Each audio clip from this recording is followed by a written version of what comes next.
자, 오늘 주신 본문의 말씀 가지고 시력이 실력이다. 시력이 실력이다 라는 제목으로 하나님 말씀을 증거하도록 하겠습니다. 지난주 꾸준함이, 성실함이, 그래서 예측 가능함이 실력이다 말씀드렸습니다. 신앙은요, 뭐 이렇게 복잡한 게 아니라 어찌 보면 이렇게 꾸준한 거, 또 성실한 거, 그래서 충분히 예측 가능한 인생, 이런 인생들이 바로 실력이라는 거죠. 자, 오늘 주제는 바로 시력, 영적 시선입니다.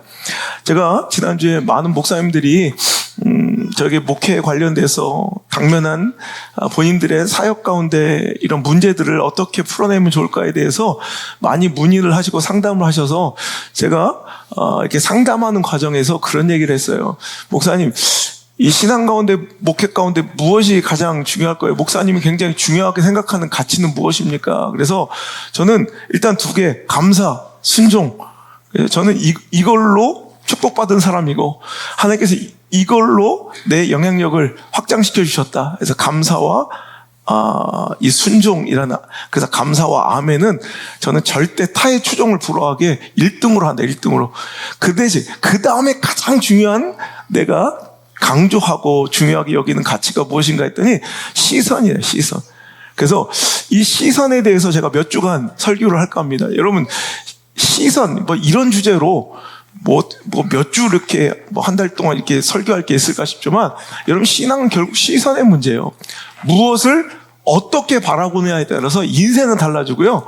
우리 미래의 결론은 달라지고요. 내 자녀들의 여러분 인생이 삶이 뒤집혀요. 여러분 시선은 굉장히 중요한 거예요. 그래서 오늘 여러분 첫 번째 시간 바로 시력이 실력이다. 여러분 육적인 시력뿐만 아니라 영적인 시력이 존재한다는 거예요. 저는 육의 시력이 굉장히 안 좋은 거 아시죠? 만약에 저는 조선시대나 이런 안경이 없었을 때 태어났으면 저는 그냥 거의 진짜 그 장애인이죠. 그냥 너무너무 힘든 삶을 살았을 건데, 특별히 책을 좋아하는 저로서는 정말 이 시대에 태어나서 이렇게 이런 의료 혜택을 누리는 게 얼마나 감사한지, 제가 가끔씩 계속 우리 집사람한테 계속 그런 얘기해요. 난 너무 감사하다, 너무 감사하다. 내가 이 시대에 태어나서 살아가는 게 얼마나 감사하냐. 그러니까 책도 실컷 읽을 수 있고 정말 너무 감사한 것 같아요. 하지만 여러분, 육의 시력은 나쁘지만 저는 영적 시력은 좀 좋았으면 좋겠다는 바람과 기도를 하고 살아요. 영적 시력, 얼마나 멀리 볼 수 있는가? 그 영적 시력이 바로 우리의 믿음과 신앙의 실력이기 때문입니다. 여러분 들어보셨죠? 몽골 사람들은요, 평균 시력이 4.0 정도 된대요. 평균 시력이. 우리는 양쪽 눈이 1.5, 1.5다 막 그러면 야, 몽골 사람이야 막 이러잖아요. 2.0이다 그러면 와, 너 몽골 사람이야 막 이러는데, 실은 몽골 사람들의 평균 시력이 4.0이고요. 최고치가 시력 좋은 사람들은 무려 시력이 여러 가지 8.0이라는 설도 있고 6.0이라는 설도 있는데, 하여튼 그 정도면요 거의 독수리입니다, 독수리. 여러분 독수리의 시력이 한 9.0 되는 것 같아요. 그래서 여러분 어마어마한 거예요. 또 태국의 모겐족이라는 부족도요, 그 시력이 9.0이래요, 9.0. 엄청나죠? 이 사람들이 어떻게 이렇게 시력의 강점을 가질 수 있었는가, 다 알고 있는 사실이지만, 멀리 보는 거예요. 막힌 게 없어요. 광활한 초원. 우리는 지평선을 본 적이 없죠. 우리 수평선은 본 적이 많잖아요. 이렇게 바다 끝에 이제 하늘과 맞닿는 지점. 근데 우리는 지평선, 우리가 어디 가나 산이기 때문에, 그래서 외국 사람들이 우리나라 오면 우리가 흔하게 익숙해져 보는 계속 산이 이렇게 이어지는 그 고속도로 풍경 있잖아요. 그거 굉장히 이국적인 장면이에요, 외국인들에게는. 또 우리는 또, 제가 영국에 있을 때는 산이 없어요. 영국은 산이 없어. 런던에는 그래서 공원이 발달할 수밖에 없는 것이, 공원이라도 만들어 놓지 않으면 그들에게는 녹지가 없는 거예요. 우리는 가만히 있어도 그냥 산이 온 주변에 많으니까 그렇게 녹지에 대한 중요성을 알지 못하지만, 거기는 웬만한 둔덕도 잘 없어요. 그냥 평원이에요. 근데 몽골 사람들은 완전히 광활한 대지, 초원, 끝이 안 보이는 지평선을 맨날 보고 사는 거예요. 할 수 없이 막힌 게 없고 가려지는 것이 없으니까 항상 멀리 보는 게 습관화돼서 멀리 보다 보니 오늘도 시력이 좋아진다는 거죠. 태국의 모겐족도 마찬가지고요. 제가 작년에 미국 집회 갔을 때 뭐 이렇게 도심에서 집회하다가 한번 이 광활한 옐로스톤 국립공원 갔는데 와, 그쪽 막 감자밭이 그냥 끝도 없는데 정말 그 지평선을 보면서 우린 그런 걸 본 적이 없잖아요. 이렇게 아무것도 걸리지 않고 그냥 끝이 보이는 지평선 대지 이런 거 우리나라에서 볼 수가 없으니까 그걸 항상 보다 보면 가슴만 뻥 뚫리고 시원해지는 게 아니라 진짜로 눈이 좋아지는 느낌이 나더라니까. 자꾸 여러분 멀리 봐야 되는데 우린 너무 가려 있어, 그죠? 뭐 건물도 가려 있고 외곽으로 나가봤자 산으로 가려 있어서 그렇게 끝까지 멀리 볼 수 있는 기회들이 잘 없더라는 거예요. 여러분, 우리 한국 땅에서는 자연 조건 때문에 뭔가 가려있고 막혀있어 멀리 볼 수 없는 상황적 처지에 놓여 있을지라도 우리 신앙만큼은요, 믿음 생활만큼은요, 몽골 사람들처럼 태국의 모겐족처럼 그렇게 살아야 돼요. 그냥 멀리 정말 끝을 보고 멀리 보면서 살아야 우리 영적 시력도 좋아지고 우리 영적 시야도 넓어지게 될 줄 믿습니다. 믿음의 눈도 자꾸 우리 건물에 가로막히듯 자꾸 산에 가로막히듯 상황, 처지, 형평, 불량 가능성, 희박한 확률, 또 시퍼렇게 살아 날뛰는데 자아와 감정들 뭐 이런 것들에게 자꾸 가로막혀서 근시안적 사고로 멀리 보지 못하고 자꾸 그냥 까짝까짝 눈앞에 현실적인 상황 안에서만 살아가는, 자꾸 현실만 보는, 오늘만 보는, 당장 눈앞에 이익만 보는 이런 근시안적 사고로 자꾸 살아가면 우리의 영적 시력도, 여러분, 영안도 점점점 어두워지고 여러분 점점점 나빠질 것이 분명하다는 거예요. 여러분, 이제 하나님의 말씀, 하나님의 약속을 힘입어 멀리 보는 것, 자꾸 의도적으로, 자꾸 반복적으로 훈련하며 자꾸 멀리 보는 사람이 눈이 좋아지는 거예요. 영안이 좋아지는 거예요. 영적 시력이 좋아질 수 있는 방법이라는 거예요. 여러분, 신앙, 믿음은요, 결국 멀리 미래를, 보이지 않는 것을 보는 지속적인 훈련이 바로 신앙생활이고요, 믿음 생활이라는 거예요. 근시안적 인생에서 원시안적 시선으로, 숏텀 포커스, 단기적인 시선에서 롱텀 포커스, 장기적이고 거시적인 안목으로 자꾸 내 시선을 멀리 두는 것, 이 반복되는 훈련이 바로 믿음 생활인 거예요. 여러분, 제가 그랬죠. 많은 분들이 목사님 설교할 때 그 하나님의 말씀을 믿는 것이 느껴져서 좋다고, 김장환 목사님도, 우리 정필도 목사님도 저한테 그런 말씀 해주셔서 참 제가 굉장히 감격적이고, 물론 새카만 후배에게 주시는 그 영적 대가들의 그냥 이렇게 다독거림이고 그냥 칭찬이었을 줄 압니다만, 하나님의 말씀을 증거하는 주의 종이 그 말씀을 믿는 게 회중과 청중들에게 느껴진다는 것만큼 가장 강력한 힘과 영적인 훈장은 없다는 거죠.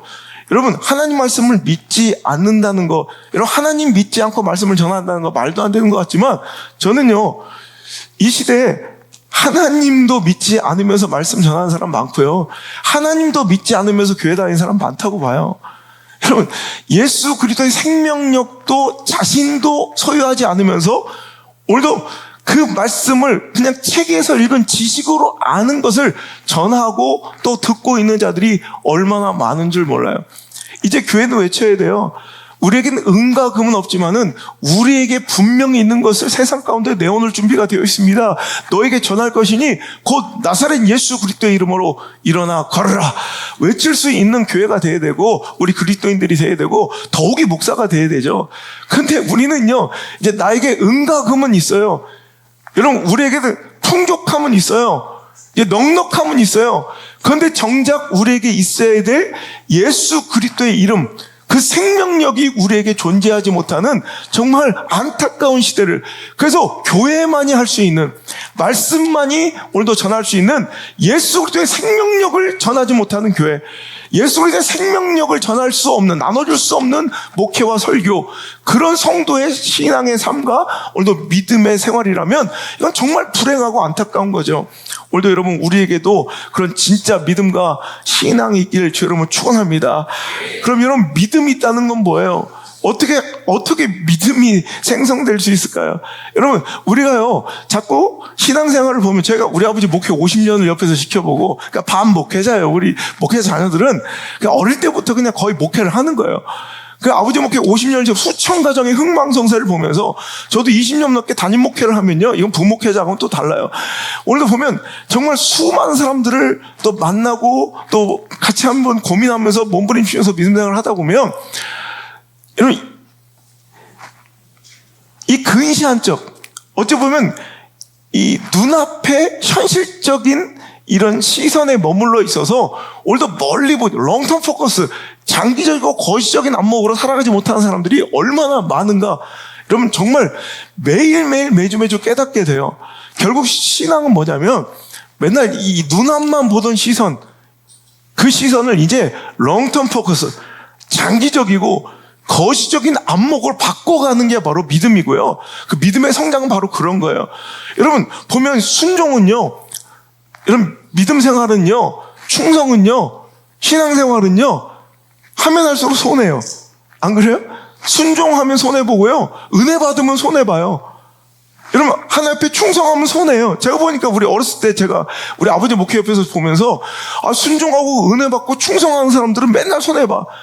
맨날 까짝까짝 손님처럼 다니고 별로 은혜도 안 받고 순종도 안 하는 사람들은 오히려 더 유익인 것 같아. 어릴 땐 되게 비합리적으로 보이고 되게 불합리하게 봤는데 점점점 제가 영적으로 성장하고 또 목회자가 되어서 목회를 해보니 여러분 그렇지 않다는 거예요. 눈앞에 바로 시선, 눈앞에 이 단기적인 시선으로는 순종하면 손해보고 은혜 받으면 손해보고 충성하면 손해보고, 그래서 은혜도 함부로 받으면 안 돼. 은혜 받으면 나도 모르게 막 손해보니까 그러니까 까딱하면 은혜 받을 뻔했다고. 그래서 그 다음 날부터 안 나오더라니까. 집회하다 보면 첫째 날 은혜 받고 눈물 흘리더니 그 다음 날 안 보여서 왜 안 나왔냐 했더니 까딱하면 은혜 받을 뻔했다고 해서 이제 정신 차렸다고. 근데 안 나오네. 왜 잘했다고 그랬어요. 잘했다고. 은혜 받으면 막 헌금하고 은혜 받으면 막 충성하고 은혜 받으면 그래 손해보고 살아야 돼. 그게 손해처럼 느껴지잖아요. 근데 제가 받은 복 중에 복은 뭐냐면 그렇게 해서 우리 아버지 목회 50년 동안의 수천 가정의 흥망성쇠를 보고 저도 20년 짧지 않는 담임 목회 가운데 이런 수많은 가정의 실패와 성공을 보고 더 나가서요. 이제는 전 세계를 다니게 됐잖아요. 그러면 그 자손들을 또 다 만나요. 그냥 요 안에 머물러 있는 시선이 아니라 전국 팔도 다 돌아다니면서 전 세계 나도. 여러분, 세상 생각보다 좁아요. 여러분, 특히 한인사회 이렇게 돌아다니고 외국 나가도 다 만나.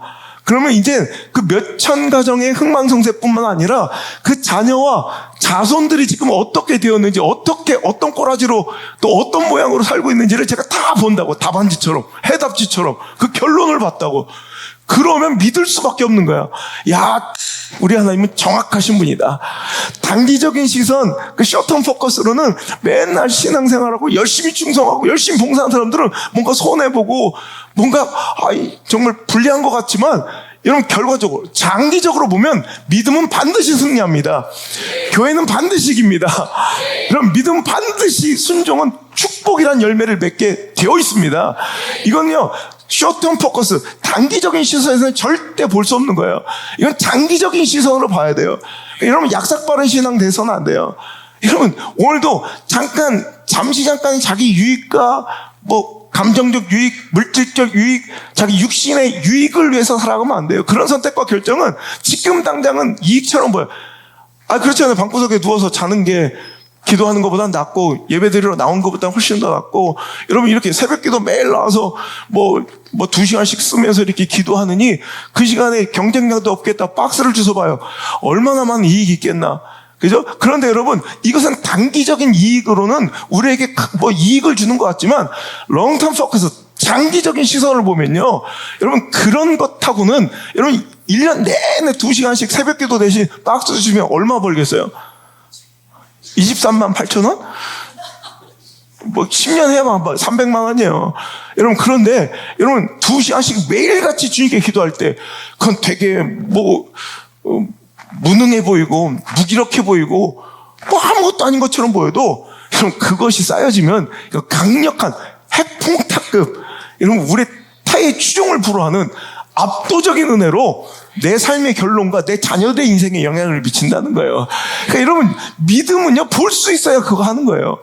그럼 맨날 근시안적 시선으로 바라본 사람은 요거 손해보니까 안 하고 요거 피곤하니까 안 하고 요거 불리하니까 안 하고 여러분 이렇게 살아가면 맨날 그 안에서 뭐 그 모양 그 꼴로 살 수밖에 없지만 충분히 내 수준의 삶을 벗어날 수 없지만 여러분 오늘도 장기적인 시선으로 하나님 믿고 그 약속 바라고 하나님 말씀을 신뢰하며 오늘도 롱텀 포커스로 내 마음의 영적 시선이 열려버리고 그 시력이 좋아지면 여러분 그것을 보았기에 그 결론을 보기에 여러분 그 선택과 결정을 여러분 지금은 손해보고 망할 것 같은 그 선택 위험해 보이는 그 선택을 감히 감당할 수 있는 건 원래 겁이 없고 용기 백배한 인생이라서가 아니라 보았기 때문에 하는 거예요.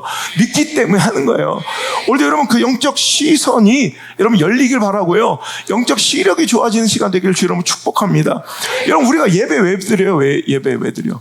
여러분 예배는요 한마디로 이 시선의 전환 시간이에요. 시야의 확장 시간이 바로 멀리 보는 훈련 시간이 바로 예배예요. 여러분 우리가 여러분 삶 속에 살아가면 맨날 무엇을 먹을까 무엇을 입을까 무엇을 마실까 이거 하면 살잖아요. 맨날 눈앞에 있는 것만 보고 살게 돼 있어요. 우리는 구조가.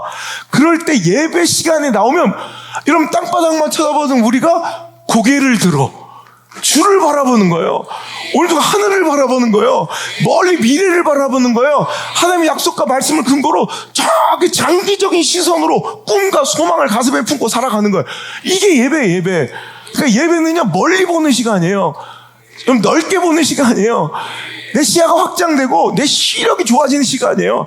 그래서 여러분 땅바닥만 쳐다보는 인생 오늘도 그냥 발등에 떨어진 불 그냥 당면한 문제 그것을 눈앞의 상황을 그 급급함에 빠져가지고 살아가던 우리들의 시선이 활짝 열려서 멀리 보며 내일을 보며 미래를 보며 다음 세대 자녀들의 인생까지 보며 더 나아가 죽음 이후를 보며 저 천국 소망을 보며 하늘을 볼 줄 아는 시간이 바로 예배예요. 우리가 예배가 필요한 건 그거예요. 그거 하나 이유예요. 우리 또 세상에 나가면 맨날 그러고 살 거니까 맨날 그냥 땅바닥만 쳐다보며 요즘에 뭐 젊은이들 뿐만 아니라 전 세대적으로 눈이 안 좋아지고 있대요. 연구 보고에 의하면 그 이유가 뭐예요? 그러니까 누구나 다 이 스마트폰 시대가 돼가지고 그냥 계속 스마트폰만 집중해서 보는 거예요. 그러니까 멀리 봐야 돼. 옛날에는 뭐 놀 것도 없으니까 할 수 없이 떠들면서 자연도 바라보고 멀리 바라보고 하늘도 바라봤는데 요즘엔 시간 나면 틈만 나면 항상 스마트폰 요 가까이에 눈이 집중되어 있기 때문에 점점점 시력이 어두워지고 나빠지고 거기다가 거북목이 돼가는 거예요. 그러니까 자꾸 땅바닥만 쳐다볼 수 있는 밖에 없는 구조가 되고 눈도 나빠져서 이 근시안적 사고로만 살아갈 때 여러분 우리 영적 시선도 마찬가지예요. 자꾸 상황과 처지와 형편만 바라보며 근시안적 사고로 눈이 어두워지고 있고요. 거북목처럼 맨날 땅바닥만 쳐다봐. 이 땅에 발붙이고 살아가는 우리가 여기서 천년만년 살 것처럼 땅바닥만 살아보고 여러분 바라보고 살아가는 이때에 여러분 예배 때라도 고개를 들어야 돼요. 예배 때라도 자꾸 멀리 바라보는 훈련을 해야 돼요. 그래야 삽니다. 그래야 멀리 바라보고 영적 눈이 여러분 암울하게도 어두워지지 않습니다. 나빠지지 않습니다. 자꾸 멀리 보는 훈련, 그 반복된 영적 훈련이 바로 예배의 목적이라는 거예요. 그런데 여러분 불행한 것은요, 이 시대가 그거 해야 되는 예배 시간마저도 맨날 땅바닥만 쳐다보는 거예요. 여러분 오늘도 예배의 목적은 하늘을 바라보고 멀리 바라봐야 되는, 맨날 땅에 고기 쳐박고 살아가며 뭐 먹을 거 없을까, 뭐 주워 먹을 거 없을까, 정말 맨날 밑에만 보고 살아가던 시선이 이럴 때라도 여러분 시대적으로 영적으로 정말 뭔가 거대한 안목으로 하늘을 좀 바라보고 뭔가 영적인 인생을 꿈꾸고 시대적인 뭔가 큰 가치를 품고 이렇게 살아갈 수 있도록 잠깐이라도 고개를 들어줘야 되는데, 여러분 말씀을 전하는 자나 듣는 자나 맨날 관심이 예배 안에서도 뭐예요? 무엇을 먹을까? 무엇을 마실까? 무엇을 입을까에 집중되어 있어서 예배 시간조차 오늘도 눈앞의 것밖에 바라보지 못하게 만드는 가짜 설교와 가짜 예배가 가득하다는 거예요. 그러니까 여기 모여서도 하늘을 안 봐요. 여기 모여서도 내일을 안 봐요. 여기 모여서도 천국을 안 봐요. 여기 모여서도 미래를 안 봐요. 여기 모여서도 다음 세대를 안 봐요. 이러니까 처참해지는 거예요. 당장 듣기 좋은 소리, 당장 눈앞의 현실만 어떻게든 급급하게 뛰어넘고 해결할 수 있는 달콤한 목소리로, 여러분 그 시간 오늘만 땅바닥만 쳐다보게 또 오늘도 우리의 고개를 쳐 박히고 있는 예배라면 이건 가짜 예배고요. 우리에게 쓸모없는 예배라는 거예요. 여러분 눈앞의 현실과 상황에만 집중하니 근시안적 사고와 그런 선택과 그런 허접한 결정을 반복하며 그런 삶에서 벗어날 수 없을 때, 여러분 우리는 예배 시간에 다시 눈을 떠야 돼요. 자꾸 멀리 보는 훈련, 자꾸 반복적으로 의식적으로 여러분 자꾸 멀리 보는 훈련을 해야 된다는 거예요. 그런 예배가 우리에게서 절대로 깨어지지 않고 실패하지 않고 드려질 수 있기를 주 예수 그리스도의 이름으로 간절히 축복합니다. 자, 결론은 뭐냐면 자꾸 멀리 봐야 멀리까지 볼 수 있다. 자꾸 의식적으로 의도적으로 멀리 봐야 진짜 우리의 시력이 좋아져 멀리까지 볼 수 있는 거예요. 여러분 오늘 몽골 사람들이 시력이 좋은 이유는 지형적으로 할 수 없이 자연적으로 그냥 막힘없는 초원지대에서 그냥 자연적으로 자꾸 멀리 보다 보니까 내가 의도적으로 시력 좋아져야지 이런 게 아니라 그냥 자꾸 멀리 보다 보니까 멀리까지 볼 수 있는 능력이 함양된 것처럼 우리도 여러분 우리는 자꾸 멀리 봐야, 자꾸 그냥 근시안적으로 셔터 포커스로 거기 쳐박고 살지 말고 자꾸 멀리 봐야, 야, 요 책을 내 머리를 이렇게 잘 들고 있는 거 처음이네. 아니, 고개만 들으라는 게 아니라 진짜 영의 눈이 열려서 진짜 자꾸 멀리 봐야 이제 앞으로 더 멀리까지 볼 수 있는 영적 시력이 자꾸 좋아져요. 자꾸 땅바닥만 보지 말고 눈앞에만 보지 말고 자꾸 그런 거 요구하지 마세요. 자꾸 멀리 봐야 멀리까지 자꾸 볼 수 있어요. 이게 지혜라는 거예요. 저는요, 눈이 나빠서 멀리 있는 것을 전혀 볼 수 없어요. 지금도 이렇게 안경을 벗으면 이 앞에 있는 사람도 아무것도 안 보여요. 지금 여기다 그냥 대충 그냥 시커멓고 이렇게 막 번져서 그냥 모양 형태도 안 보여요. 아무것도 볼 수가 없어요. 그러니까 저는 어쩔 수 없이 아예 안 보이니까 어쩔 수 없이 안경의 힘을 의지할 수밖에 없어요. 그래서 저는 그냥 어릴 때부터 이 안경을 썼기 때문에 아주 그냥 어릴 때부터 이 버릇이 돼가지고 이 안경 없으면 아침에 아무것도 못해. 그러니까 저는 되게 좀 덤벙거리고 막 이랬던 스타일이거든요. 근데 제가 의식적으로 제 삶을 루틴화 시키고 자꾸 제 삶을 자꾸 이렇게 여러 가지 장치를 둬서 그렇게 덤벙거리거나 실수하지 않도록 자꾸 저를 만들어 간 것 중에 하나가, 아침에 일어났는데 안경을 어디다 두고 자는지 모르면 저는 일어나면 여러분처럼 안경을 못 찾아요. 안 보이니까. 그래서 항상 저는 내가 누우면 어느 자리에 안경을 두는지가 정확하게 정해져 있어요. 그러지 않으면 막 였다 뒀다 졌다 뒀다 막 우리 집사람처럼 였다 뒀다 저기다 뒀다 그러면 찾을 수가 없어요. 맨날 아침에 일어나서 막 누가 도움이 주어지지 않으면, 누가 도와주지 않으면 전 제 안경을 스스로 못 찾아요. 그러니까 딱 어디에다 두는 위치, 딱 제가 가면 저는 맨날 이 호텔방이 바뀌잖아요. 지폐를 매일 바뀌니까. 그러면 호텔방에서도 정확하게 어디 두는 위치를 정확하게 정해요. 그래 아침마다 그런 시간 낭비 없이 안경을 바로 쓸 수 있으니까. 여러분 저는 안경 없이 살 수 없는 거, 이게 되게 불행한 것 같지만 실은 은혜예요. 왜냐하면 여러분 어줍잖게 보이는 사람들 있죠. 시력이 애매한 사람도 있어요. 0.7 이건 안 보이는, 잘 보이는 것도 아니고 안 보이는 것도 아니에요. 이런 사람들이 안경 잘 잊어버려요. 그래서 저는 항상 이 안경이 혹시 잘못되었을 때 그 다음 대책까지 항상 비상 안경을 차에다 두고 전 이거 없으면 끝나니까 모든 게 다 안 되니까 항상 장치를 두고 이 안경이 내 삶에서 떠나가지 않도록 굉장히 조심하고 또 조심하지만, 애매하게 눈 나쁜 사람들은요 맨날 안경 잊어버리고 안경 두고 왔다, 안경 어디 있지? 맨날 이래요. 그러니까 저는 오늘 여러분 우리 인생에 우리는 어쩔 수 없이 세상 속에 살다 보니까 우리가 몽골인처럼 6.0, 9.0이 못 되는 이유는 어쩔 수 없이 환경 속에 막혀있는 시선 속에 살아갔기 때문인 것처럼 우리도 상황, 처지, 형편, 우리 감정, 관계, 가능성, 확률, 통계, 분석, 그 비관적인 그런 시대적 이런 모습들이 내 시야를 가로막아서 점점점 눈이 어두워져 있다면 우리는 어쩔 수 없이 이제 멀리 보긴 해야 되는데 멀리 볼 수 없으니까 그때부터 안경을 의존해야 돼요. 여러분, 그 안경이 바로 우리에게 멀리 볼 수 있는 시야를 제공해 주는 도움이 바로 안경이 바로 말씀이라는 거예요. 여러분, 그래서 우리는 하나님의 말씀, 하나님 주신 약속을 마치 안경처럼 내가 볼 수 없었던 곳까지, 내가 볼 수 없는 세계까지 보게 해주는 조력이고 도움이라는 거죠. 이것을 우리는 은혜라고 불러요. 저처럼 안 보이는 사람이 안경이 있어서 정말 감사한 것처럼 우리에게 말씀이 있어서 은혜인 거예요.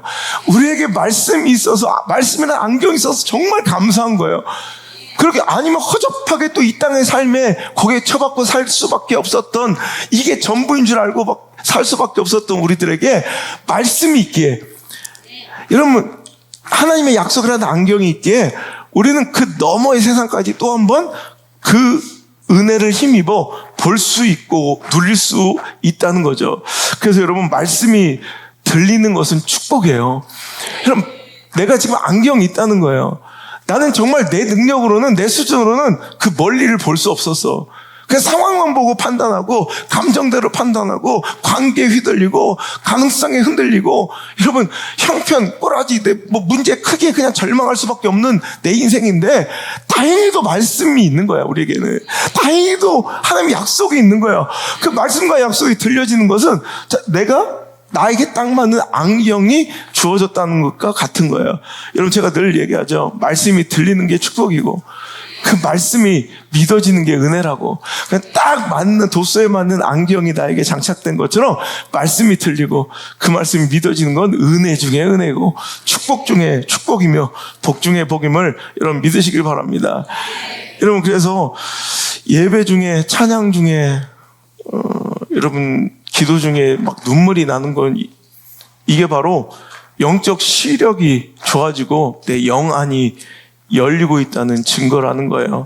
상황, 형편, 처지에 매몰되어 살아가지 않고 하나님의 섭리를 믿고 신뢰하며 이제 바라보기 시작했다는 증거가 바로 우리의, 여러분, 눈물이라는 거예요. 그래서 그 말씀이 믿어지고 하나님의 음성으로 들리니 눈물이 나는 거죠.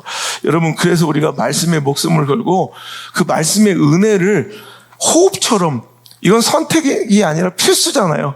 말씀의 은혜는 호흡처럼 우리가 반드시 어떤 대가를 지불을 해서라도 지켜내고 붙잡아야 되고 선택해야 될, 여러분, 가치라는 것을 아는, 여러분, 선택할 줄 아는, 여러분, 그것을 대가를 지불할 줄 아는, 여러분, 그 지혜가 필요하다는 거예요. 이건 당연한 거예요. 지혜. 여러분, 우리가 숨 안 쉬면 죽는다는 거 알기 때문에 뭐 숨 갖고 타협하진 않잖아요.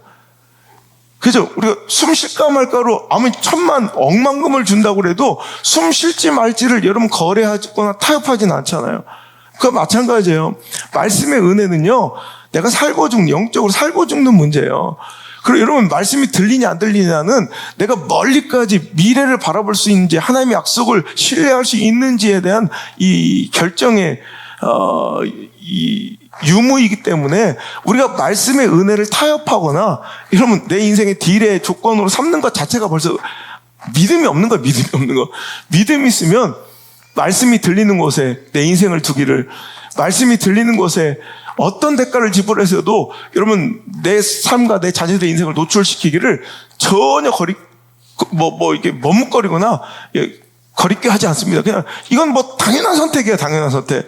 우리가 막 답답해서 숨이 안 쉬어질 때, 내가 숨이 안 좋은데 창문을 열고 숨을 쉴까 말까, 이걸 고민하진 않잖아요.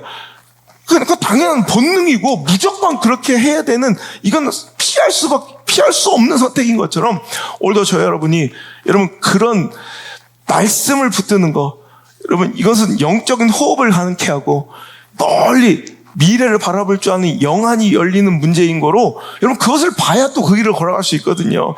오늘도 여러분, 그것에 대해서, 오늘도 그 말씀의 은혜에 대해서, 말씀이 들리는 것에 대해서 여러분 대가를 지불하고 오늘도 내 삶의 발걸음을 두고 내 인생을 노출시키고 내 자녀들을 맡기는 것에 여러분 목숨을 걸어야 돼요. 제가 늘 그러죠. 그래서 말씀이 안 들리면 떠나라고. 말씀이 들리는 것이 축복이고요. 말씀이 들려야 사는 거지. 요즘의 교회는 인간관계로 개모임처럼 더 잘 모여 있어요. 전 그러지 않았으면 좋겠어요. 저와 여러분이 만날 수 있는 유일한 이유는 말씀이었으면 좋겠고, 우리가 이곳에 있는 유일한 연결고리는 말씀이었으면 좋겠어요. 제가 할 거 없어서 이 시골에 와가지고 내가 여러분들하고 뭐 놀러 왔어요. 여러분하고 뭐 개모임하러 왔어요. 뭐 그런 거 요구하는 사람도 있어요. 나 꼴보기 싫어 죽겠어요. 그럼 나가래. 다른 교회 가서 그런 거 재밌게 해주는 목사랑 만나서 어하둥둥 강강술래 하면서 열심히 살라 이거예요. 여러분, 우리는 그런 걸로 만난 사람이 아니에요.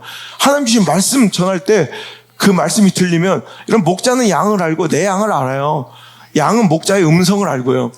아무 목자나 따라가는 거야. 양 뜰뜰해 보여도 자기 목자 음성 기가 막히게 알고요. 자기 목자 발자국 소리 기가 막히게 알아요. 목자도 늘 얘기해요. 제가 목자는 양을 위해 목숨 걸어야죠. 어떤 이가 그래요. 아니, 목자는 그냥 대나가나 양을 위해 목숨 거는 게 아니라 목자는 자기 양을 위해서 목숨을 거는 거예요. 여러분, 그걸 아는 거예요. 이 기준이 뭐냐면 말씀이 들리는 거예요. 말씀이 들리는 거. 저는 그래요. 되게, 이거, 경제적으로 보면, 상황적으로 보면, 이건 말도 안 되는 거잖아요. 이 전라도 광주에서 이렇게 예배를 드리러 이렇게 매주 온다는 거, 또, 논산에서 4시간 거리를 매주 이렇게 온다는 거, 대구에서, 이렇게 해보니까 좀 양산, 부산 이런 것들은 좀 꺼내기도 좀 미안한데, 그것도 실은 대단한 거예요. 실은 다른 게 1시간 정도, 울산 시내 1시간 걸리잖아요. 부산, 양산, 이것도 대단한 거예요. 그거보다 더 대단한 거 아예, 전국 이사 오신 분들, 저 마산 찌끄레기, 저기 해외에서 오신 분들, 인천에서, 여러분, 이런 게 실은 남들 볼 때는 어리석어 보이고, 담양, 어리석어로 미련해 보이잖아요. 근데 저는요, 여기가 정답이란 얘기가 아니라 당신의 인생에 당신의 영혼을 깨우고 말씀이 들린다면 저 어떤 데까지 지불해도 된다고 생각해요. 이건 당연한 거라고 생각해요, 저는. 이걸 가치 있게 생각할 줄 알아야 그 믿음의 눈이 열리는 거지. 여러분, 지금 내 상황은 비록 처참하고 초라하기 그지없어도, 그래서 마치 사망의 음침한 골짜기 한복판에 내가 서 있는 것 같아도 내 영적 시력이 저 멀리까지 볼 수 있다면 하나님이 결국 우리 가정과 내 인생을 인도하실 저 푸른 초장과 쉴만한 물가를 바라보고 있다면 그 인생은 담대한 거예요. 부족함이 없는 만족함, 즉 행복을 누리고 사망의 음침한 골짜기 한복판에서도 살 수 있는 거예요. 왜? 보니까. 보이는데 어떻게? 사망의 음침한 골짜기 안에 내 발을 붙이고 있지만 내 눈은 어디를 보는 거예요? 결국 내 목자가 나를 이끌고 갈 푸른 초장이 보이니까 만족하는 거예요. 저 쉴만한 물가, 내 인생의 결론, 내 인생의 엔딩인 저 쉴만한 푸른 물가가 보이니까 누가 봐도 저 절망해야 될 것 같고 포기할 것 끝난 것 같고 정말 낙심하고 주저앉아 있어야 될 것 같은 우리 상황 속에서도 사람들은 이해가 안 되죠. 우리는 즐겁게 노래하며 가슴 뛰며 설레이며 기대하며 부족함이 진짜 없어서가 아니라 결론까지 보니, 저 멀리까지 보니 부족함이 없는 담대함, 만족함, 그 행복감으로 오늘을 살아낼 수 있는 거, 여러분, 이것이 바로 예배 가운데 가능하다는 거예요. 오늘 그런 예배가 드려지길 바랍니다. 맨날 관습적으로, 그냥 관성적으로, 습관적으로, 종교 형식, 그냥 모여가지고 한번 때우고, 됐어. 이렇게 만족하는 그런 형식적인 예배, 종교 의식들 말고, 여러분, 정말 이 가운데 내 상황을 능가하는, 내 현실을 완전히 뛰어넘는 그런 멀리 하나님의 계획과 여러분 미래의 약속을 여러분 바라볼 줄 아는 여러분의 영적 시선이 열리길 주 여러분 축복합니다. 오늘 말씀이 그래요. 지금 이스라엘은 박살나고 무너지고 있잖아요. 지금 여러분 예루살렘이 박살났고요. 예루살렘 성전이 불타고 있어요. 그래서 자기들은 처참하게 하나님께 택하신 백성이라는 그 선민의식, 특권의식은 짓밟히고 정말 처참하게 무너져 정말 너무너무 정말 비참할 정도로 찢기고 상해 있지만, 내 현실은 이렇지만 오늘도 계속해서 오늘 읽은 말씀에 예레미야서 29장 4절부터 14절까지 뭐예요? 계속 반복되는 말씀이 뭐예요? 여호와의 말씀이니라, 여호와의 말씀이니라, 여호와의 말씀이니라, 이것은 여호와의 말씀이니라. 자꾸 뭐 하는 거야? 하나님의 말씀이라는 안경을 끼고 보라는 거예요. 지금은 처참하고, 지금은 실패하고, 지금은 희망 없고, 지금은 끝난 것처럼 보여도 절대로 끝난 게 아니라는 거예요. 그러면서 약속하기를 70년 후가 되면, 여러분 오늘 이 말씀을 선포하고 있는 예레미야의 시력은 뭐예요? 70년 후를 보는 거예요. 오늘 절망하는 시대와 가짜 선지자들, 점쟁이들은 눈앞에 현실만 보며 우리는 끝났어, 우리는 우리는 포기해야 돼, 혹은 기가 막히게 하나님이 지금 우리를 이기게 해줄까 봐, 이런 가짜 메시지를 전해요. 여러분, 하나님이 그들에게 경고해. 내가 그들을 보낸 적도 없고 그건 가짜라는 거예요, 가짜. 진짜 하나님의 말씀은 뭐예요? 시력 멀리까지 바라보고 70년을 내다보고 70년이 지나면 너희들은 반드시 내가 그 쫓아내었던, 사로잡혔던 그곳에서 내가 반드시 돌아오게 할 것이다. 시력이 70년이, 영적 시력이 70년 후까지 바라보고, 우리는 얼마나 바라볼 수 있느냐. 끼케 하루 이틀, 이번 주 다음 달까지 올해 안에 뭐 안 되면 막 끝난 것처럼 화들짝거리고, 그걸 근거로 판단하고, 그걸 근거로 결정하고, 그걸 근거로 맨날 걸어가니, 맨날 이렇게 참혹한, 우리 수준의 참혹한 인생을, 여러분 우리 차원의 그 허접한 인생을 벗어날 수도 이탈할 수도 없는 거예요. 극복할 수도, 그 한계를 돌파할 수도 없는 그 허접한 인생의 근원은 바로 시력이에요. 시력. 멀리 보면 살 수 있습니다. 멀리 봐야 살 수 있다는 거예요. 예레미야서 29장 11절의 말씀은 그래서 나오는 거예요. 자, 10절부터 읽어볼게요. 시작. 여호와께서 이와 같이 말씀하시니라. 바벨론에서 70년이 차면 내가 너희를 돌보고 나의 선한 말을 너희에게 성취하여 너희를 이곳으로 돌아오게 하리라. 여호와의 말씀이니라. 너희를 향한 나의 생각을 내가 아나니 평안이요 재앙이 아니니라. 너희에게 미래와 희망을 주는 것이니라. 아멘. 전쟁에 패배하는 것은 여러분 실패고 절망이라고 여러분 선언해요. 그래서 우린 절대로 전쟁에 지지 말아야 됩니다라고 설교하는 선지자들도 있어요. 아니에요. 테러는 처참하게 짓밟히는 것도 하나님의 뜻이에요. 여러분, 이스라엘 백성이 보란 듯이 쳐들어오는 바벨론을 극적으로 역전승하는 게 하나님의 뜻이 아니라는 거예요. 깨지는 것도 하나님의 뜻이에요. 여러분, 성전이 견고하게 아름답게 맨날 성장하는 게 하나님의 뜻이 아니고, 제가 늘 얘기해요. 제 개척 때부터 하나님의 뜻이랑 우리 교회는 문 닫을 줄도 알아야 된다고, 박살날 줄도 알아야 된다고. 그게 하나님의 뜻이라면, 하지만 우린 믿는 거예요. 하지만 결국에는 승리 주실 하나님, 결국 최종 승리 주실 하나님을 믿고 가는 거지. 여러분, 가짜 선지자들, 거짓 예언자들, 점쟁이들은 맨날 하나님의 말씀을 이용해서 하나님이 주시지도 않는 이런 말씀을 전합니다. 걱정하지 마세요. 우리 전능하신 하나님은 모든 승리를 주실 것입니다. 아이, 아멘 하면 안 되잖아, 자기들. 이 미련하고 아둔한 것들. 이렇게 얘기한다고. 그러니까 저런, 자기 아멘 한 사람들 26명, 절대로 요 남창에서 이사 가지 마라. 저 사기당하기 딱 좋은 사람들이에요, 저거. 뭐 이렇게 하면 아멘하고 따라갈 사람들이랑. 코베간다, 코베가. 내가 서울 갔더니 나 코 벨 뻔해서 극적으로 살렸어요. 딱 배구 있는 거 내가 깨가지고. 절대로 여기 떠나지 마. 저 다단계에 빠지고 저 사기당하기 딱 좋은 사람들이에요, 저거. 저러면 끌려간다고 아멘 하면서. 근데 그건 거짓 선지자들이에요. 우리 하나님 전능하신 건 맞아요. 하지만 전능하신 우리 하나님 우리가 믿으니 우리에게 모든 승리를 주신다. 한 번도 약속한 적 없어요. 우리 하나님 전능하시니 모든 승리가 아니라 최후 승리 주신다 약속하신 거예요. 우리 하나님 우리에게 모든 승리를 약속하신 분이 아니라 최후 승리를 약속하셔서 그 최후 승리, 결국에 승리 믿고, 비록 내가 오늘 사망의 음침한 골짜기에 발붙이고 있을지라도 오늘도 믿고 가는 거예요. 그냥 오늘도 그 사망의 음침한 골짜기, 때로는 장례식장 안에서도 노래하고 가는 거예요. 상황이 좋아서가 아니라 형편이 만족스러워서가 아니에요. 여러분, 믿고 가는 거예요. 믿고.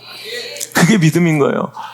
최후 승리를 주신 하나님이지. 여러분, 오늘도 거짓 선지자들이 메시지 평안하다 평안하다 걱정하면 우리 하나님 능력 있는 하나님이라, 우리 하나님이 참신이시니 반드시 바벨론은 이렇게 지금 이기는 것 같다도 반드시 우린 역전할 것이다, 우리 이길 것이다, 이렇게 설교해요. 시대는 계속해서. 하지만 하나님 뭐라 하는지 알아? 아니라 끌려가라. 하지만 절망하지는 말아라. 하나님 빨리 극적으로 역전시켜주세요. 우리가 믿었던 애굽이 지원병을 보여, 이렇게 아니라 거기 가서 열심히 집 짓고 농사 짓고 살아라. 우리는 그런 건 하나님의 뜻이 아닌 것 같잖아. 근데 괜찮아. 그 시간을 견뎌라. 저는 때로는요, 우리가 원치 않는 시국과 시대의 모습이 있을지라도 저는 이것도 수용할 줄 알아야 된다고 생각해요. 이거를 어떻게든 뒤집어 놓는 게 하나님의 뜻이 아닐 때도 있어요. 내가 요즘에 욕을 많이 먹고요, 이탈자가 많이 생겨요. 저는 하나님의 뜻을 전하는 자지 정치 선동가가 아니에요. 여러분, 때로는요, 아니 바벨론에게 박살나기를 허용하시는, 그 거룩한 예루살렘 성전이 불타기를 허용하신 우리 하나님인데, 왜 우리는 맨날 내가 원하는 모습으로 왜 만족스러워야 되는데, 우리가 잘못하고 지금까지 지나온 세월 가운데 영적으로 타락하고 변질되고 오염됐다면, 그럼 짓밟히기도 해야 돼요. 박살나기도 해야 돼요. 왜 모든 교회가 다 잘 돼야 되는데? 또 조회수 떨어지는 소리가 들립니다. 또 참나. 지난주에도 얼마나 욕지거리가 많이 오든지. 여러분, 정신 차려야 합니다. 거짓 선지자들의 선동이 아니라 하나님 말씀 들어야 합니다. 하나님 분명히 뭐라고 해요? 만군의 여호와 이스라엘 하나님께서 예루살렘에서 바벨론으로 사로잡혀 가게 한 모든 포로에게 이와 같이 말씀하신대요. 너희는 집을 짓고 거기서 살며 텃밭을 만들고 그 열매를 먹어라. 보란듯이 역전시키고 뒤집어 주시는 반전의 드라마의 주인공으로 날 만들어주시는 하나님만 믿으려 하지 말고 그냥 받아들여라. 그 실패를 받아들이고 그 밑바닥에서 최선을 다해라, 이거예요. 그 참혹함 중에서도 소망을 잃지 말고 살아라는 거예요. 그러면 아내를 맞이하여 자녀를 낳으며, 아니야, 우리 하나님 나를 그냥 이렇게 두실 리가 없어. 곧 예루살렘 들어가서 예루살렘 백합 예식장에서 결혼해야지, 이러면서 결혼 안 하고 바벨론에서 끝까지 견디고 있는 노총각들이 있더라는 거. 아니다, 나는 크리스찬 솔로에 가서 짝을 만나라. 그래서 요리하면서 눈이 맞아라. 그래서 자녀를 낳으며 물만출에, 물맷돌에서의 자연스러운 만남을 추구하는 너희들이 되어라. 그래서 거기서 자녀를 낳으며 네 아들이 아내를, 또 손주가 또 며느리를 아들이 며느리를 맞이하고 너희 딸이 남편 사위를 맞이하고 그들로 자녀들을 낳게 또 하고. 그러니까 이게 내 대에서 끝나는 문제가 아니라는 거예요. 너희가 거기서 번성하고 줄어들지 아니하게 하라. 하나님의 뜻은 여기서 기가 막히게 역전돼요. 내년 가을에는 예루살렘 예식장에서 오실 특실에서 넌 예식을 할 수 있을 것이다 아니라 네 자손들까지 거기서 살며 버텨라 이거예요. 견뎌라 이거예요. 그 시절 살아내라 이거예요. 그 누가 중간에 네 스스로 만들어낸, 네가 하나님을 의존하지 않고 의지하자고 살아간 벌이라는 거예요. 하지만 하나님의 약속은 분명하죠. 70년이 차면 반드시 돌아오게 할 것이다. 너희를 향한 내 생각은 내가 제일 잘 안 하니 절대로 평안이지 재앙이 아니니라. 너희에게 미래와 희망을 주는 것이니라. 여호와의 말씀이니라. 하나님의 말씀이라는 안경을 쓰고 보니 재앙인 줄 알았더니 아닌 거예요. 절망인 줄 알았더니 아닌 거예요. 멀리 영적 시력으로 바라보니 희망이고 미래의 소망이고 평안이더라는 거예요. 그러니까 오늘 처절하고 비참한 포로 생활도 견딜 수 있는 넉넉한 힘이 생기는 거예요. 여러분, 우리도 마찬가지예요. 오늘 삶이 비록 정말 너무너무 처참하고 비참할지라도 하나님의 말씀의 안경을 쓰고 보시라는 거예요. 절망은 아니라 평안이고요. 미래에 소망을 주는 것이지, 오늘도 여러분 낙심할 시간이 아니라는 거예요. 여러분 불평하고 원망할 시간이 아니라 하나님의 역사를 기대하며 설레임으로 기다릴 시간이라는 거예요.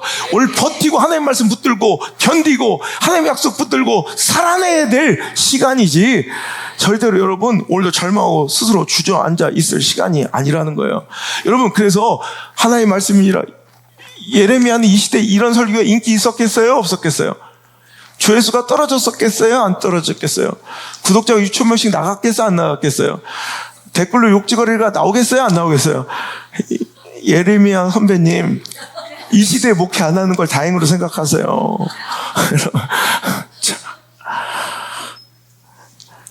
인기 없는 설교예요.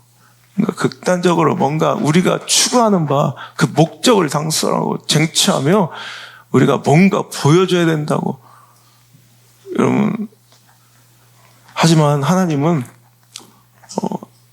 현실을 받아들이고 그 참혹함 속에서도 하나님 약속 믿고 하나님 말씀 믿고 버티고 견디고 살아내라, 이게 하나님의 진짜 말씀이었다고. 그 대신 여러분, 시력은 있어야죠. 오늘도 하나님의 말씀 70년 후를 내다볼 수 있는 그 안경을 씌워줬더니 우리도 그것을 내 힘과 의지로는 안 되는데 하나님의 말씀을 의지하여, 그죠? 하나님의 약속을 의지하여 그 멀리까지 바라보며 오늘도 잘 그 시간을 버티고 견디는 거. 그래서 예레미야 목사님처럼, 예레미야 선지자처럼 좋은 설교는 뭐냐면 눈을 뜨게 해주는 거예요. 설교의 목적은 바로 눈을 뜨게 해주는 게 설교의 목적이라는 거예요.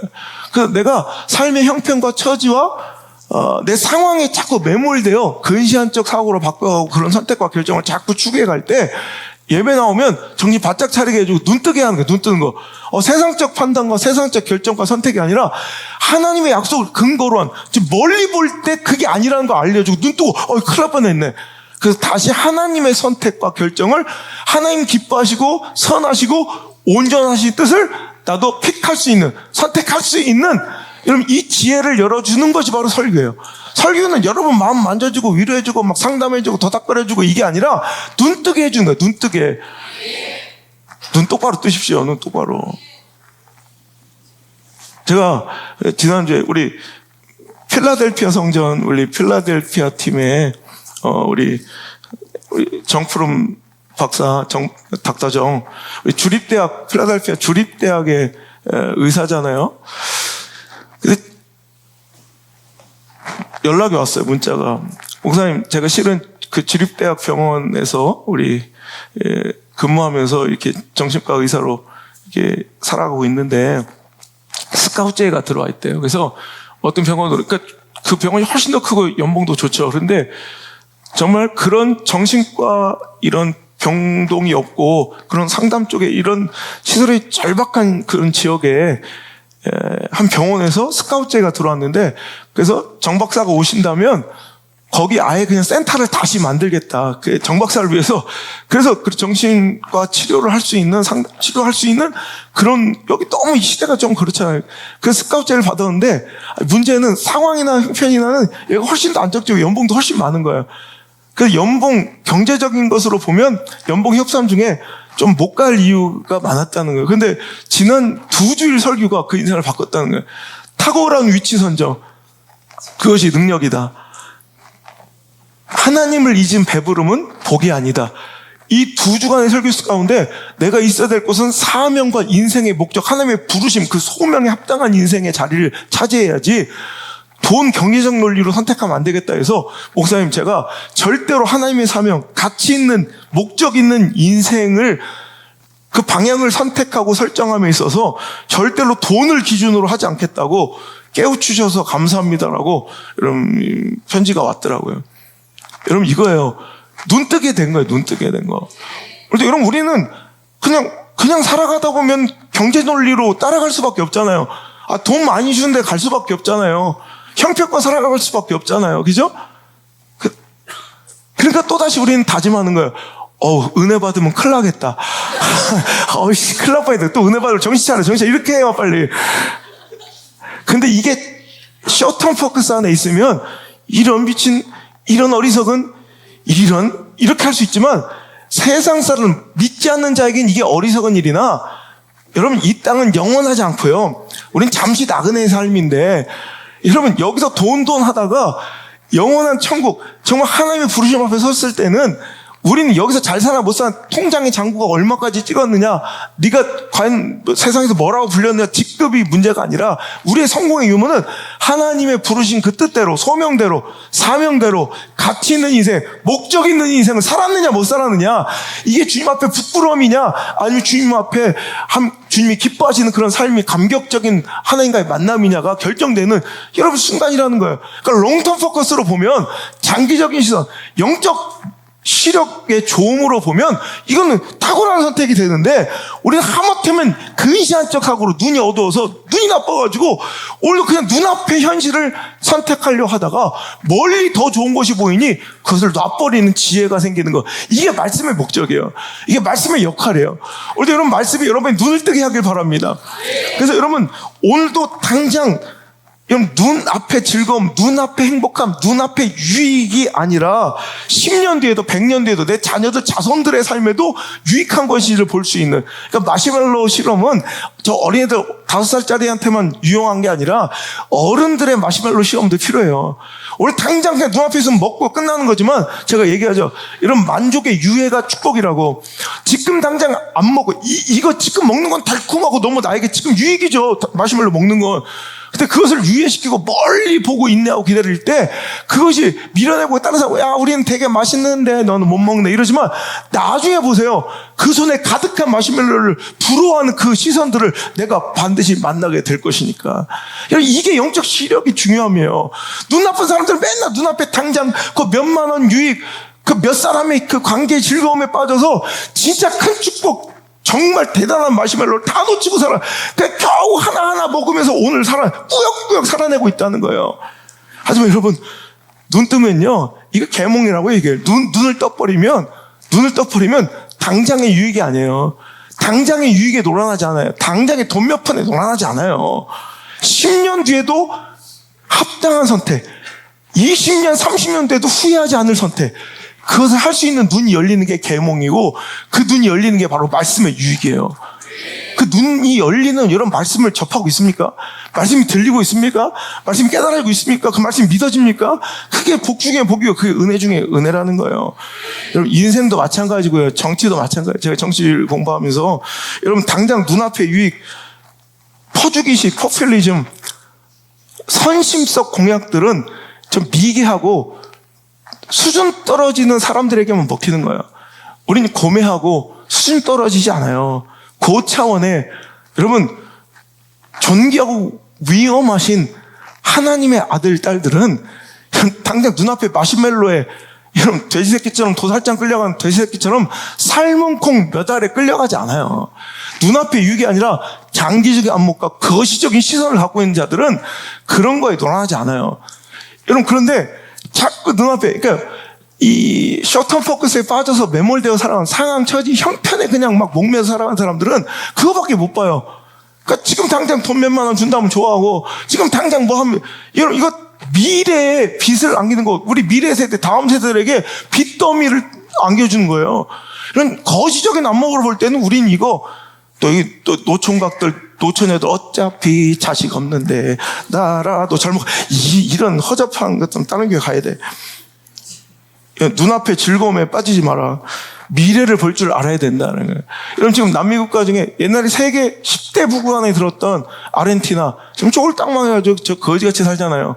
여러분 세계 제1의 산유국이 어딘지 알아요? 이게 뭐 국가적으로 석유가 제일 많이 나오는 1위 산유국은 사우디가 아니에요. 1위는 베네수엘라예요. 베네수엘라, 여러분 경제적 규모가 여러분 몇십 년 전만 해도요, 여러분 우리는 따라갈 수도 없었다고. 지금은 그 자기 나라 화폐는 거의 쓰레기라 차라리 그것으로 땔감으로 불쏘시개로 쓰는 게 훨씬 더 나아요. 그 정도로 망했어요. 베네수엘라가 왜 그렇게 망했어요? 1999년 차베스라는 이런 사회주의적 이런 지도자가 대통령 되면서 막 퍼주기식 이런 복지 정책으로 지금 쫄딱망해서 회복이 불가능해요. 남미 아르헨티나는 벌써 9번인가 국가보도 나왔잖아요. 이런 게 좋은 게 아니라는 거예요.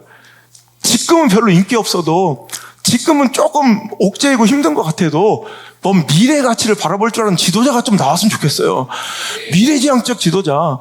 그죠? 멀리 볼 수 있는 영적 시력을 갖고 있고 장기적인 안목을 갖고 있고 장기적인 아젠다를 가지고 이런 롱텀 포커스로 이런 미래지향적으로 잠시 약간 인기 끌고 지지를 올리고 3년, 4년, 5년 편하게 살 수 있는 이런 게 아니라 진짜 50년, 100년 후를 내다볼 수 있는 멋진 정책을 내놓는 정치 집단과 그런 지도자가 좀 나왔으면 좋겠어요. 할렐루야. 그런 것을 위해서 좀 기도해야지.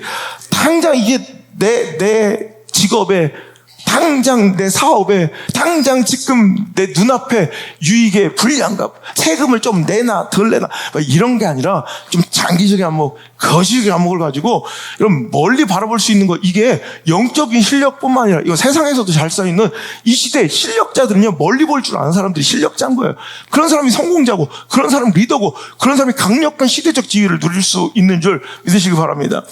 이건 제가 자주 얘기하지만, 여러분 이거 문제 한번 내볼까요? 미국에 50개 주가 있잖아요. 미국 주 중에 가장 큰 주가, 단일주로서 가장 큰 주가 어딘 줄 아세요? 미국에서 단일주에서 가장 큰 면적은 알래스카주예요. 알래스카주. 1959년 1월 3일 날 미국의 49번째 주로 편입되었던 알래스카주는 무려 그 면적이 172만 3천 제곱킬로미터가 돼요. 172만 3천 제곱킬로미터. 그런데 우리가 알다시피 이 알래스카는 러시아 영토였잖아요. 러시아 영토를 1867년 미국의 장관이었던 윌리엄 H. 수어드가 그것을 매입하는 계약을 체결해서 지금 현재 미국의 영토가 되어 있는 거예요. 미국의 주가 되어 있는 거죠.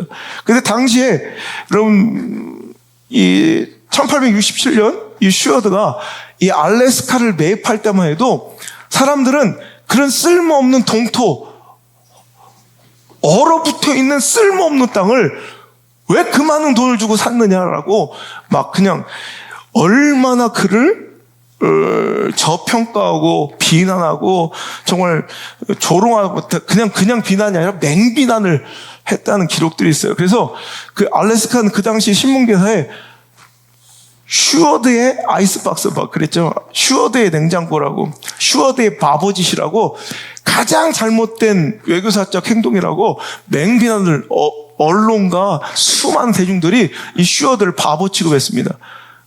저 비싼 돈 주고 냉장고 사왔다고, 냉장고. 아이스박스 사왔다고. 그게 1867년인데 불과 20년도 안 돼요. 1880년대부터 거기서 금이 발견되기 시작하죠. 어마어마한 금이 막 발견되고요. 그것뿐 아니라 금 캐다 보니까 여러분 각종 금은 각종 금속들이 발견.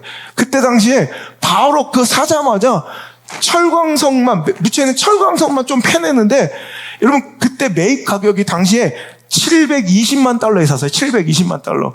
아까도 면적이 얼마라고? 172만 3천 제곱킬로미터면 우리 한 평당이 아니라 1제곱킬로미터당, 그러니까 1km 이게 이제 1제곱킬로미터당 5달러도 안 되게 산 거예요. 그런데 그때 거기서 잠깐 캐낸 철광석 값만 해도 그 몇 배인 4천만 달러치가 나왔어요. 철광석만. 근데 그것뿐만 아니라 거기 각종 묻혀있는 금은 이런 각종 광물들을, 금속들을, 그건 다 빼고서도 이건 엄청난 거예요. 거기다가 지금 미국이 세계 3위 석유 매장국이 될 수 있었던 이유가, 그러니까 사우디 중동 전체를 다 합치고 그런데 이게 바로 미국이 이 엄청난 석유를 이렇게 매장하고 있는 것이 바로 이 알래스카예요. 그래서 알래스카 때문에 전 세계 매장량의 3위를 차지할 수 있었던 것이 바로 이 알래스카. 그건 지금 안 캐요, 일부러. 석유 매장량 어마어마한데도 일부러 안 캐고 일부러 그건 쫙 이제 킵해두고 있어요. 그래서 여러분 그땐 슈어드의 바보짓, 슈어드란 장관이 그 바보처럼 그 얼음 덩어리를 아이스박스 냉장고를 720만 달러에 사왔다고 막 멍청하다고 그랬는데, 그때 크림 전쟁으로 인해서 돈이 좀 어려웠던, 재정이 딸렸던 이 러시아를 잘 설득해서 이거를 이 값싼 값에 사와서, 여러분, 미국의 엄청난 국부가 늘어나게 했던 것은 현대 외교 역사의 가장 최고의 거래라고, 지금 역사 가운데 현대 역사의 가장 최고의 거래가 뭐냐면 바로 이 슈어드의 이 알래스카 메이비라고 해요. 이 사람은 불과 20년 후를, 100년 후를 앞서 보니까 이런 엄청난 축복을 선택할 수 있었다는 거예요. 이런 지도자 한 명이, 이런 인물 한 명이 인생을 바꾸고요, 시대 역사를 바꾸는 거예요. 뭐 거꾸로 얘기도 하나 더 해줄까요? 우리 자녀들한테 좋은 이 인문학적 또 소견과 여러 가지 또 상식을 좀 알려주기 위해서 이런 거 잘 들어놔. 이거 책 한 100권 읽어야 이런 예화들이 나오는데, 목사님들이 제 책을 좋아하는 이유가 예화가 많아서. 그래서 우리 안드레 성주도 지금 토플 시험 볼 때 이런 얘기들이 예문으로 많이 나오는 거예요. 그러니까 애들은 이걸 전체를 이해하지 못해도 아빠 설교를 들어서 아니까 점수가 잘 나오는 거야, 걔들은. 니도 잘 들어놔야 돼. 걔들 영어 못해. 맞습니다. 막 그러죠. 아멘 그러잖아. 여러분, 이 슈어드의 냉장고는 20년 후를, 30년 후를 내다본 슈어드라는 리더의 멋진 탁월한 선택, 영적 시력이 좋으니까 이렇게 멋진 축복을 가져왔다. 거꾸로.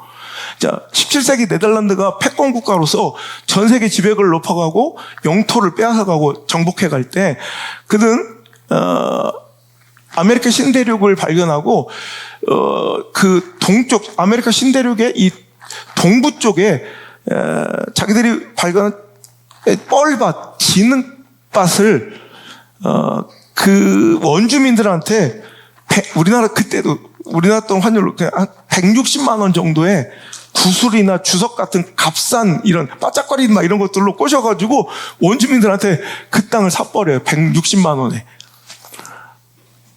진흙 뻘밭인데 그 160만 원에 그 아메리카 신대륙의 그 동부 쪽에 어느 지역을 매입하고 1624년 자기 영토로 삼으며, 자기 영토에, 네덜란드의 수도가 어디예요? 암스테르담. 그러니까 거기를 그냥 이름을 뉴 암스테르담이라고 지어요.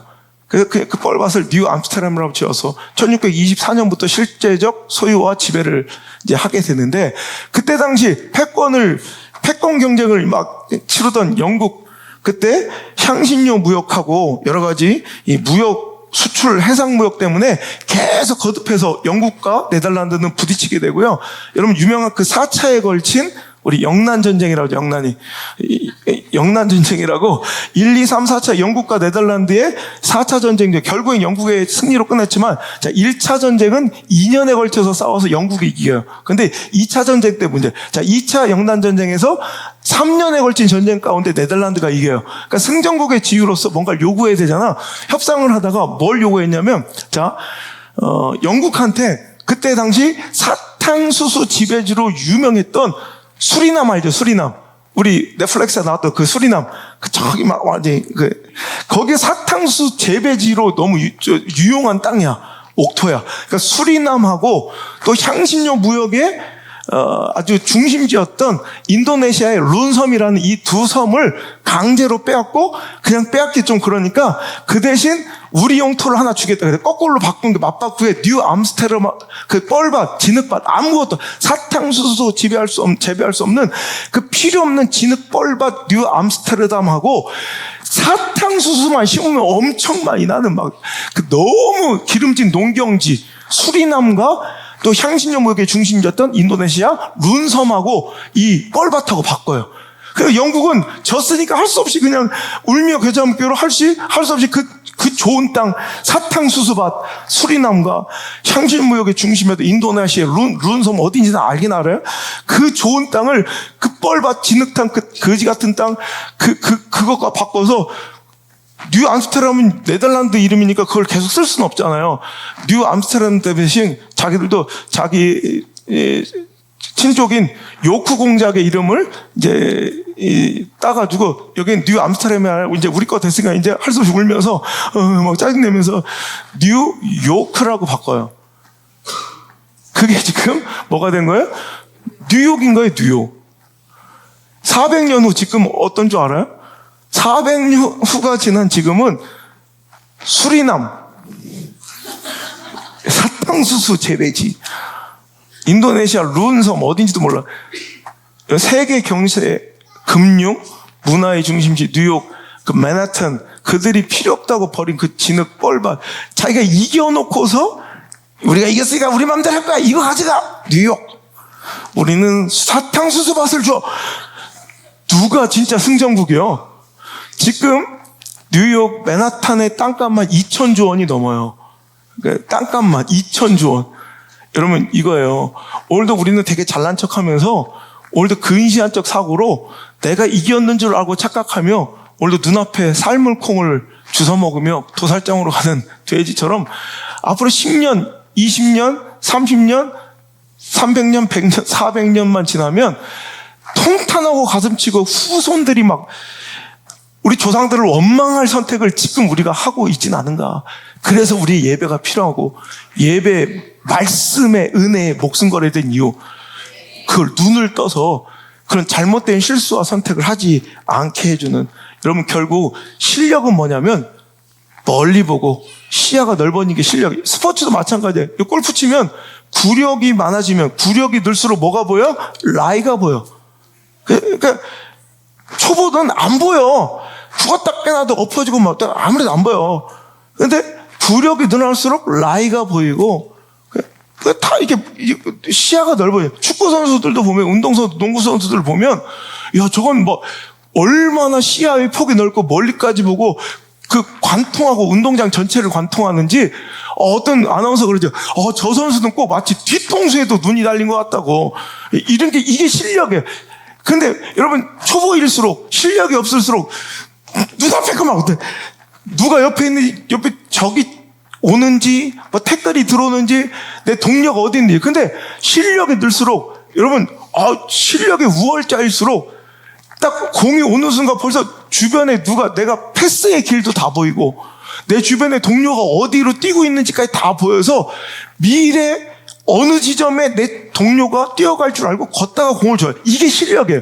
결국 여러분, 실력은 어떤 종목이든 어떤 영역이든 실력은요, 여유가 생겨서. 그러니까 초짜들은, 아마추어들은, 실력 없는 사람들은 눈앞이 깜깜해. 눈 앞에만 보여. 그죠? 이게 실력 없고 맨날 망하는 인생, 루저들의 인생이에요. 하지만 실력이 늘어나면 멀리 보고 다 보여. 믿음도 실력은 뭐냐면, 여러분, 시야가 넓어지고 멀리 보고 보이지 않는 길이 보이는 거예요. 이게 믿음의 실력은 여기 와서 뭐 직분을 뭐 받는 이게 문제가 아니에요. 직분 장로면 뭐하고 권사면 뭐해.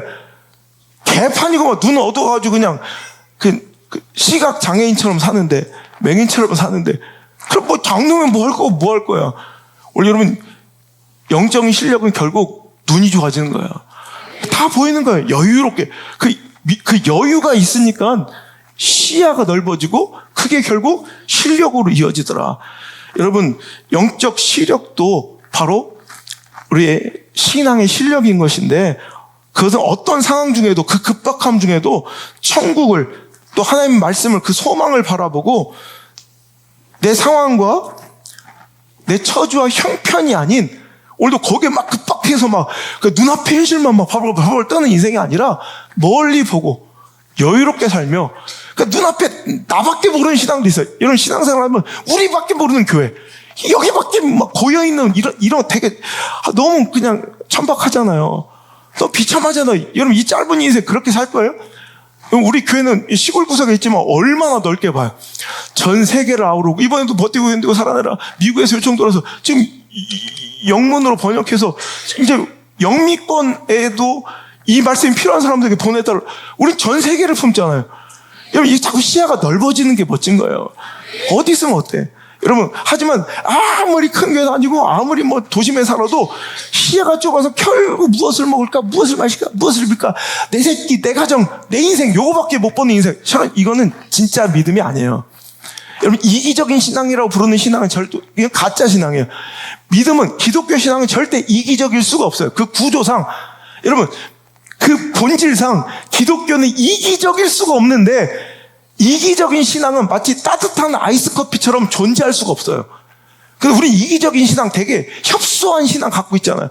우리 여러분 진짜 신앙이 시작하면 믿음 뭐냐면 그냥 내 삶, 그냥 초라한 내 현실에 고개 쳐박고 사는 게 아니라 하나님 나라와 그 의를 바라보고 내 이웃을 내 몸처럼 살피며 시야가 넓어지고 확대되는 게 믿음인데, 맨날 나만 보고 내 현실만 보고 우리 집구석만 보고 내 새끼만 보는 신앙, 이건 절대, 이건 신앙이 아니에요. 이건 가짜 신앙이에요, 가짜 신앙. 근데 믿음이 자꾸 실력이 드러나, 믿음이 강해지면 어떻게 돼요? 여유로움이 생겨. 여유로움은 반드시 시력의 확산, 시야의 확장으로 반드시 이루어져요. 여러분, 운동선수하고 똑같아요. 우리도 실력 있는 신앙, 진짜 믿음의 실력자들은 멀리 보고 넓게 봐요. 오늘도 허접한 사람들, 자기밖에 모르고 자기 감정에 취해 살고 내 새끼만 내가, 이런 사람들 여러분 절대로 리더로 세우면 안 돼. 여러분, 믿음의 여유는 못 보던 것을 보게 만들어. 여러분, 자꾸 이렇게 믿음이 향상되고 성장해서 옛날에 못 봤던 게 자꾸 보여야지 재밌지.